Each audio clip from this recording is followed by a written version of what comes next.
So today I'm going to talk about two men in particular and how their psychology and morality is developed and how it's going to likely affect us, as well as why that's not a good thing. So the first person I'm going to talk about is this man right here. You probably know him. His name is Bill Gates. Now, Bill Gates has been in the news for various things, notably his pushing of the vaccines, as well as he's bought up a whole lot of land, and he's been on the record for saying we need to fight climate change in various extreme ways. Now, a lot of people look at someone like Bill Gates and they say he's satanic, or he's part of some Satanist cult, some very esoteric things. And while I'm not going to say that these things are totally false, I think there is an easier explanation, and just say that Bill Gates has had at one point more material wealth than any person in history, and that is going to have some serious psychological effects. I mean, just imagine if you were given that much wealth, would you be able to remain earthly tethered? I think many of us would not. So you have to think that you would develop a certain type of God complex in this scenario, and you would think that you are destined to do something for the good of mankind. So in that sense, I do believe that Bill Gates has good intentions. Now, how is it these good intentions manifest themselves in such poor ways? Well, I think a lot of it is a lot of the same way that you look at deep ecologists versus regular ecologists, and how you have your Greta Thunbergs of the world that are going to say, we're going to fight climate change through cutting carbon emissions and limiting meat consumption and things like that. And it's very shallow, because they're going to go around and turn around and advocate for things like immigration and things like that. Whereas you have the deep ecologist who is actually willing to reevaluate the state of the world and say, well, maybe we need a more drastic change than that. Maybe we actually need to change the way that we live, and we need to, cut back on all of these trappings of industrialism and things like that.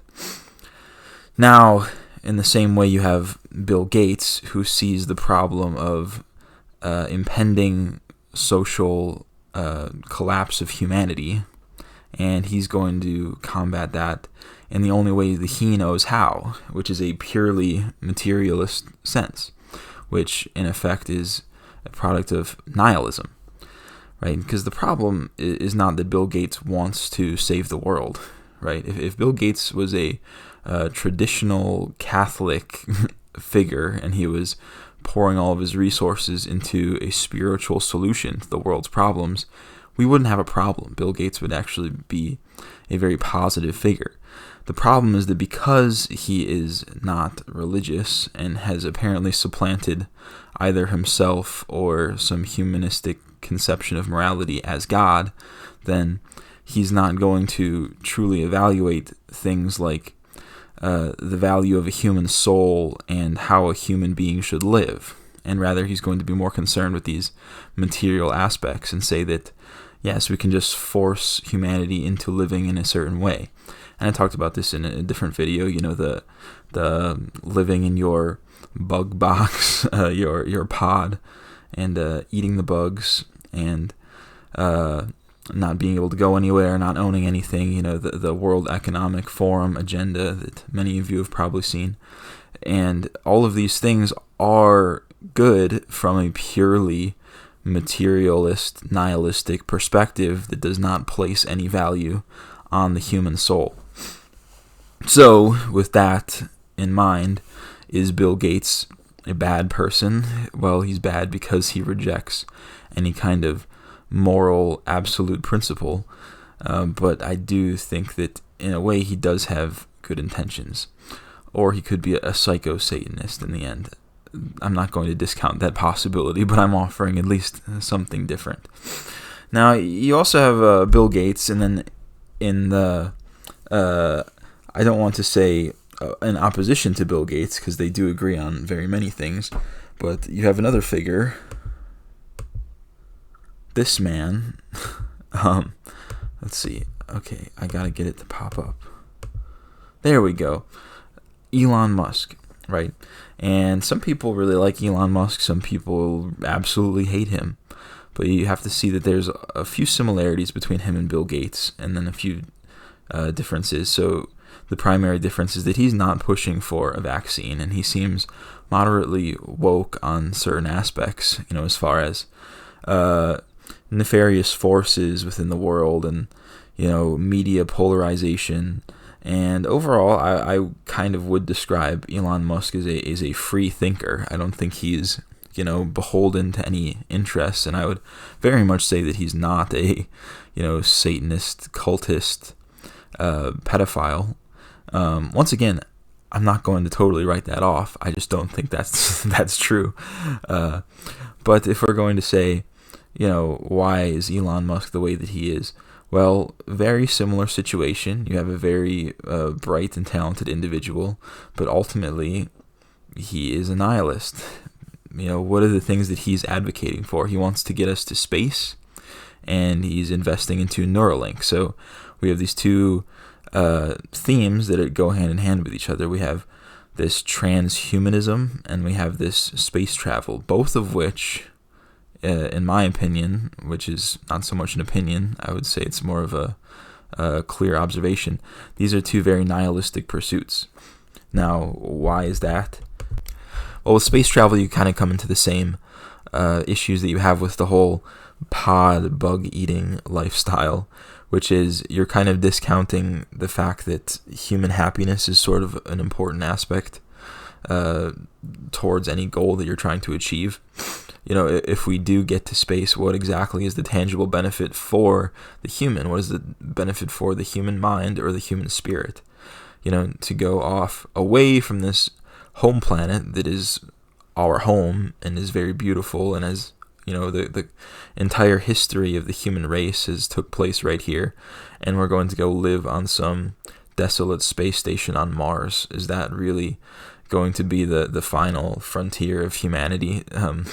It doesn't seem, it sounds very grand when you're going to say we're going to do it to prove that we can, but ultimately, should we? And the answer is I don't see any real tangible benefit for the human spirit that is going to be achieved from going to Mars or even to the moon or anything like that. There's just nothing there for us. Or, mining asteroids. Wow, it's really going to fix so many of the problems we have here on Earth. So, once again, you're having this material solution to a spiritual problem. The problem of humanity is not a material problem. We have the capacity to create more material wealth than ever before. We can end starvation, all of these things.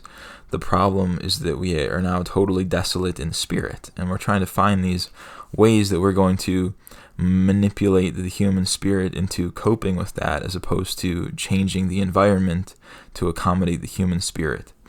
And the final stage of that is obviously this Neuralink transhumanist agenda, right? Instead of having the computers conform to us and perhaps, scaling back a massive techno-industrial society, no, we're going to fully integrate ourselves with that society to the point where it is impossible to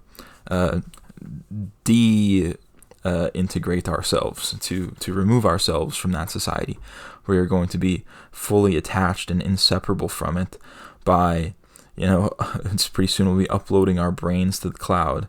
Now, I don't foresee something like that happening for the reasons that there is a human spirit and you won't be able to fully materialize something like consciousness.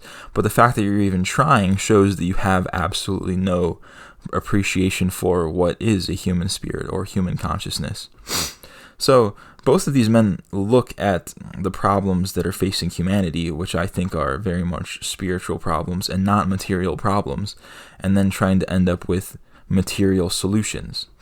To the point where if they were to choose to find spiritual and psychological solutions to these spiritual and psychological problems, they would be much more beneficial figures to the human race.